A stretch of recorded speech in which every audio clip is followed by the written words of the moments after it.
Boom, boom, boom, boom, boom, boom, boom, boom, boom.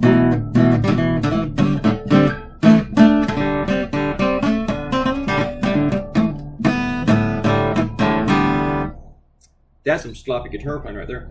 It's June 13th, 2020, 7:42 p.m.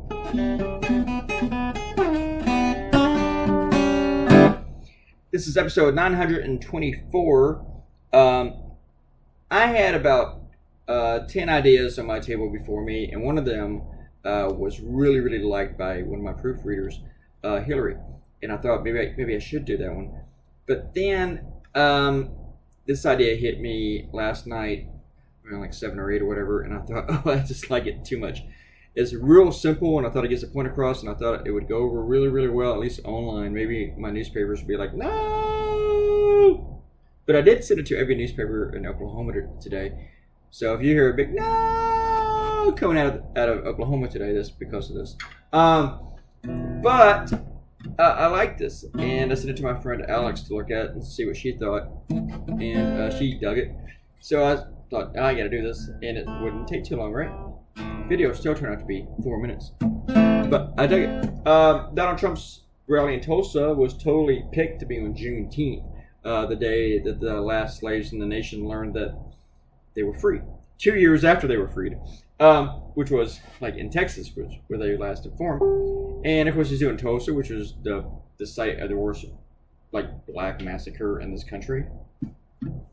It's, as Kamala Harris said, it's not so much a dog whistle as it's like, a welcome home party for white supremacists.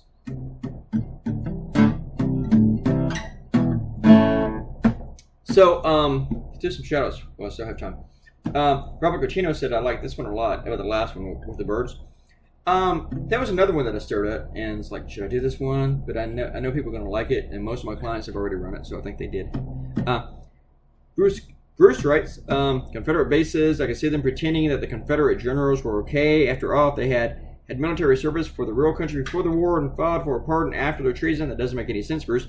But then he goes on, but Fort A.P. Hill is named after someone who died during the war. He never requested a pardon, but why the hell did he get a fort?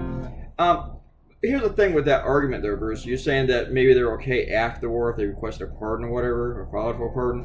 But the thing is, Confederate generals were typically Union generals. Maybe they all were, before the war.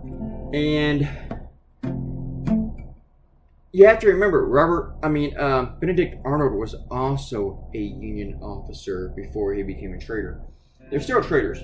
Even after the fact, after you lose and you ask for redemption, you're still a traitor. You might get your voting rights restored and shit like that, but you're still a traitor. At any rate, they should not ever have United States military bases named after them. The reason that they did, and they're all in the South, is because it was to help get on the good side of Southern officials who still whack off and love the Confederate generals and stuff like that. They still romanticize all that shit. So, or they did back then in those days. Well, yeah, they still do it. Yeah, they all fucked up. Bruce also keeps waiting to hear me play an actual song in one of these. What about doing an original child president song? You can slow down the video replay if you don't have time to actually get through the song. I would have to make an entirely different video for that. I don't want to slow these things down. People want them actually faster. If I did these things in like a minute, they'd love it. And you know what? The thing is, as a songwriter, I never wrote political songs. It was the one thing that I was creative that I took politics out of it. I never really gelled with writing about politics with music. Weird, I know. Yeah, just never did it. Don't think I ever will either. My cartoons do that. So, I'll talk to everybody on Sunday. Goodbye.